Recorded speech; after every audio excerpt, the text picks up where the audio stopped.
얘들아 안녕. 인문예술 12강 시작하도록 할게요. 제목은 개회도의 특성입니다. 도가 들어가는 거 보니까 그림 같지 않아요? 선생님은 이미 읽어봤으니까 쉽게 접근을 할 수가 있겠지만 여러분들은 좀 답답하시겠네요. 개회도의 특성에 대한 거를 보도록 할게요. 어려운 지문은 아닌데 여러분들이 이 구도를 좀 잘 알고 계셔야 될 것 같아요. 어느 부분에서 무슨 얘기를 해주고 무슨 예를 들고 있는지. 그래서 들어가기 전 박스의 내용을 한번 봐주시면은 이 글은 개회도의 특성을 설명하고 있다. 개회도가 도대체 뭔데? 개회 자체는 하나의 모임을 의미해요. 근데 이 모임의 그 장면을 그림으로 그리는 거야. 그래서 대대손손 전승하기 위해서 이제 제작하는 그림이 개회도입니다. 개회도는 대개 화폭을 3단 구성, 상단부, 중간, 하단부 이렇게 기록을 하는데 특히 산수를 배경으로 한 개회 장면을 그린 화폭 중간에는 당대의 산수화풍이 반영되어 있다라고 얘기를 했어. 그래서 이 산수화풍이 반영된 예로서 호조난강 개회도라는 개회도 예를 볼 거예요. 그래서 여기에 안경파 화풍이라든지 마하파 화풍의 영향을 받은 그러한 산수 화풍이 반영되어 있다라는 거.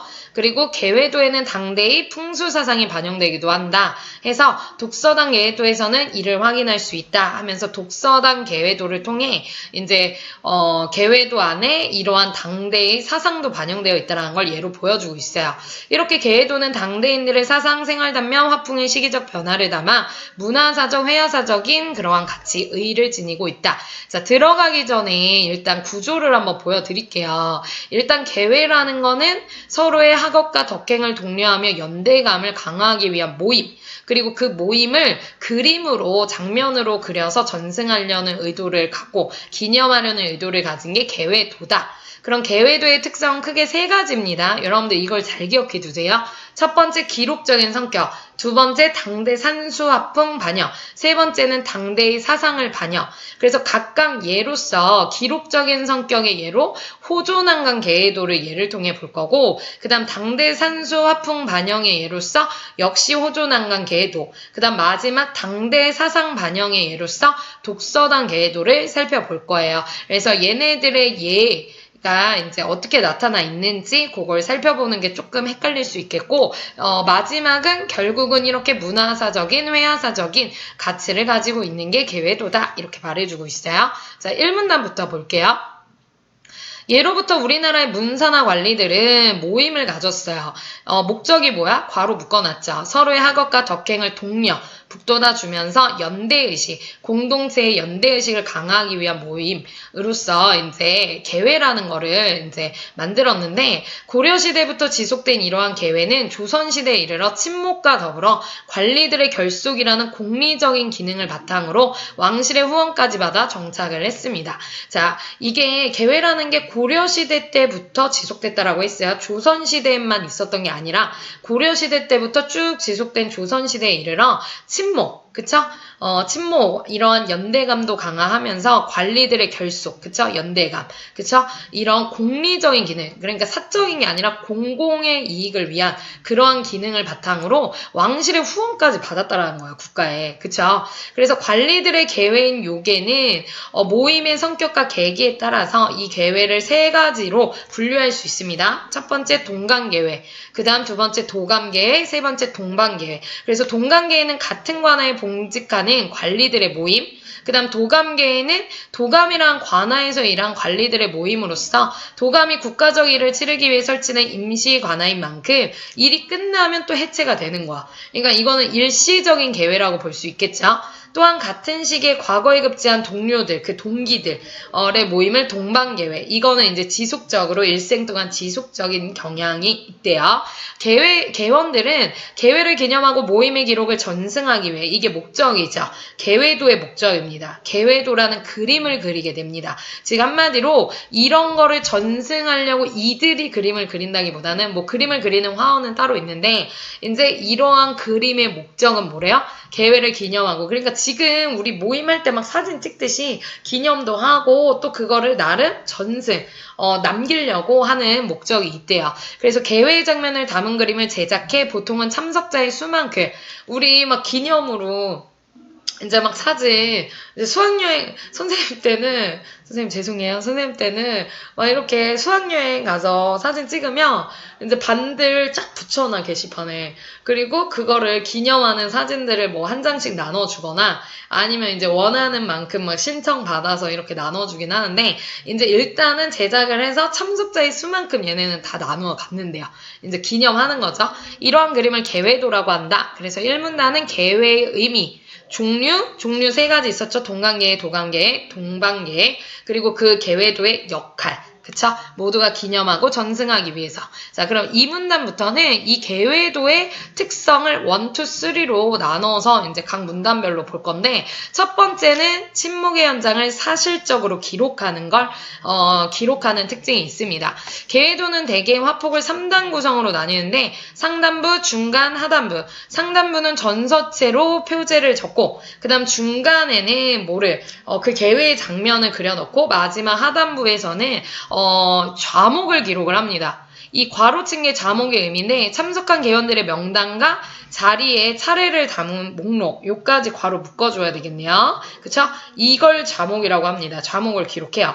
그러니까 보통은 위에다가는 표제, 제목 같은 걸 적어요. 전서체로. 그 다음 중간에는 그 장면. 그쵸? 그 다음 하단부에는 그 개원들의 명단. 그러니까 우리 기념사진들 보면은 우리는 뭐 주로 밑에 적긴 하지만 위에는 이제 제목, 그 다음 장면 들어가고 밑에는 이제 목록, 그 명단, 사람들, 개원들의 이름과, 그쵸? 그 자리에 차례를 담은 그런 것들, 좌목을 기록을 하는 거래요. 좌목에는 참석자의 관직, 위계, 성명, 자, 본관, 약전사항이라고 하죠. 이런 것들이 포함이 되고, 때로는 그 참석자의 부친의 성명, 관직까지도 기록을 해서 관리로서의 어떤 소속감, 자부심까지도 표현하거나 가문의식까지도 표출할 수 있는 거래요. 그쵸? 이런 거 약전사항을 기록함으로써 때로는 이런 참석, 부친의 성명, 관직까지 포함함으로써 이걸 기록하느냐고 소속감, 자부심, 가문의식까지도 표출할 수 있대요. 계회도에는 모임을 축하하고 찬미하는 시를 적기도 해요. 그래서 제작 과정에서 기록된 이러한 시문을 통해 계회의 상황이 더욱 구체적으로 드러나기도 한다. 그래서 계회도의 화폭 구성입니다. 별걸 다 넣죠. 그쵸? 머릿속으로 막 구상해 보세요. 여기까지, 이 문단까지의 내용을 추려보면, 계회의 종류엔 3가지 있고, 특히 도감계에는 이례적, 동반계에는 지속적인 특징이 있었고요. 밑에 계회도의 화폭 구성, 위에는 표제, 중간에는 장면, 밑에는 그 참석자의 약전사항, 때로는 참석자 부친의 정보까지 기록해서 어떤 자부심까지, 가문의 기록까지도 표현하기도 한다라는 거.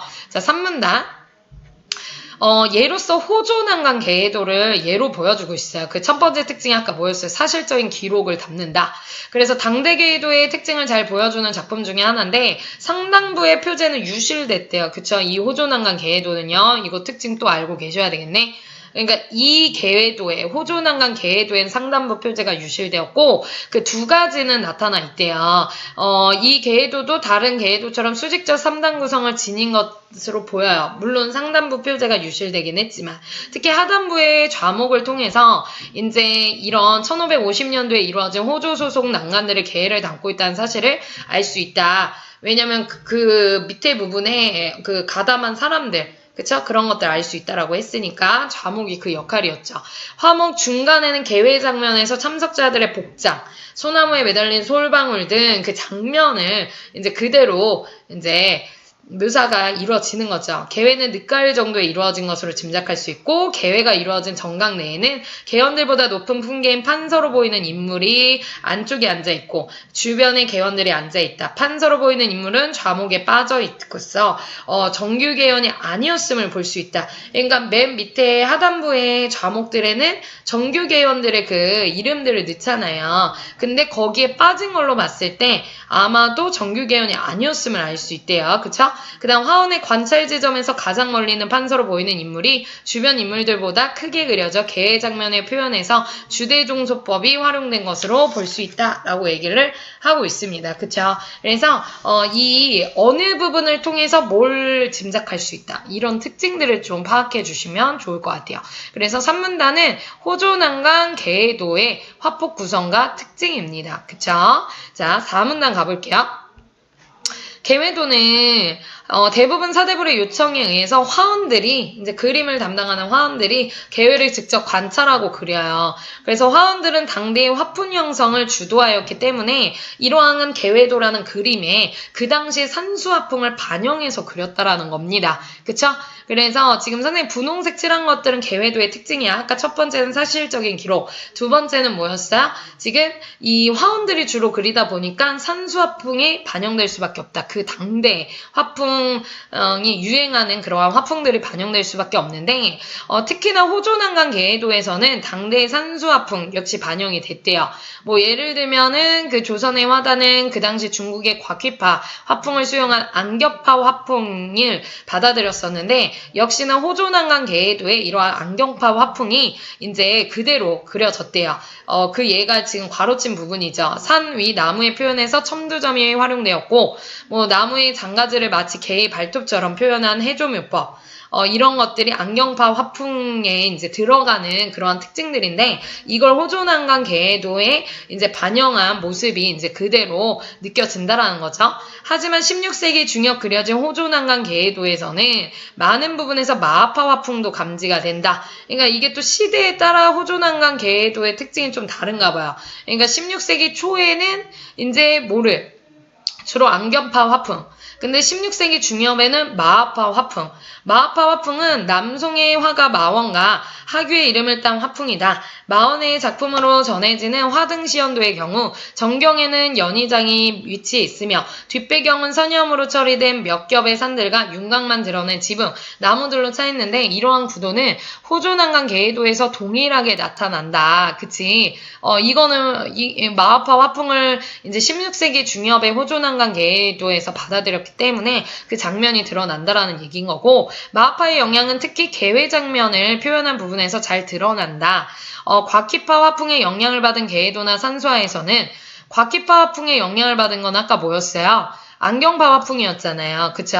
곽휘파 화풍의 영향을 받은 개회도나 산수화에서는 산수에 비해 인물이 거의 알아보기 힘들 정도로 작게 표현되어 자연의 웅대함을 강조하는 경향이 있었다. 하지만 호조난강 개회도에서는 마하파의 영향으로 개회 장면이 배경산수와 비슷한 규모로 중앙부에 강조되어 개회 자체가 부각되었다는 걸 볼 수 있다. 그러니까 얘네들의 차이가 뭐야? 곽휘파 화풍의 영향을 받은 개회도나 산수화, 즉 안경과 화풍 같은 경우는 이제 산수에 비해 인물이 거의 작게, 즉 산수, 자연의 웅대함이 강조됐대요. 그런 반면에 이 마하파 화풍의 영향을 받은 거에 예로 봤을 때는 얘는 배경산수와 비슷하게 그 중앙부의 이러한 개회 장면, 인물들이 좀 비슷하게 연출이 됐다는 거, 산수와 거의 비슷한 크기로 부각이 됐다는 걸 볼 수가 있습니다.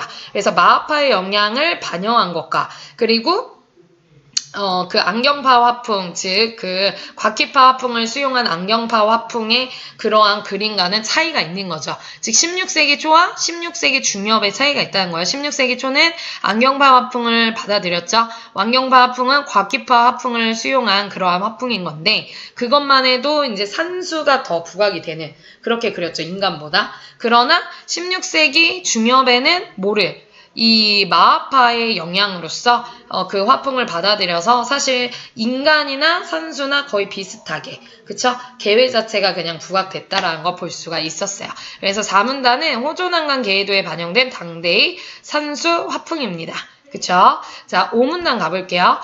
세 번째 특징은 뭐냐면, 그러면은 지금 앞에까지는, 산수화풍의 영향이 받아들여졌구나. 그 그림 속에 나타났구나. 그럼 세 번째 특징은 당대 사상도 반영되었다라는 겁니다. 16세기 중엽에 제작된 독서당 개회도라는 상단부에 표제 있고요. 하단부엔 좌목이 기록되어 있고, 중간에는 당대 화풍을 반영해 화면의 중앙에 독서당 등의 경물, 그러한 자연이나 그러한 물건 이런 것들을 집중시켰으며 화풍에서 개회가 이루어지는 독서당을 배경산수만큼 크게 그려 개회 장면 자체를 부각했습니다. 그러니까 16세기 중엽 자체의 특징이 그거였던 거야. 아까 방금 앞에서 본 것처럼 뭐였지? 마하파의 영향으로 이제 중간에 산수 크기랑 똑같이 비슷하게 그렸죠.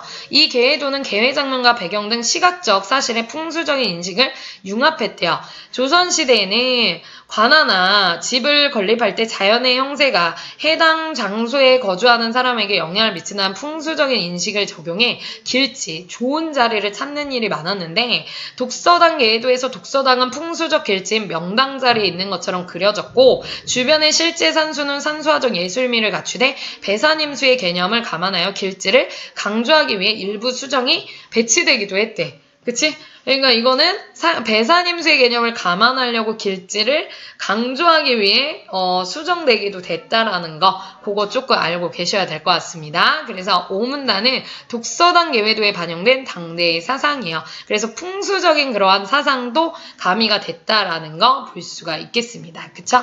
자, 육문단. 이처럼 계회도는 당대인들의 사상적 면모를 반영하고 계회 주체인 문인, 관리들의 생활 단면을 사실적으로 담고 있어 문화사적으로 의미를 지닐 뿐만이 아니라 플러스 제작 연대가 비교적 명확하게 당대의 화풍을 감지할 수 있게 해주어 회화사적으로도 매우 유용한 가치를 지니고 있다. 한마디로 의의에 대한 얘기를 해주고 있네요. 그쵸? 그래서 주제는 계해도의 특성과 회화사적 가치, 문화사적 가치도 같이 표현하고 있죠. 근데 그 사용설명서의 주제는 딱 요 회화사적 가치 정도만 딱 얘기를 했네요. 근데 뭐 계해도의 특성에 문화사적인 가치가 같이 들어가 있는 거니까 자 정리해보면 이와 같습니다. 그쵸?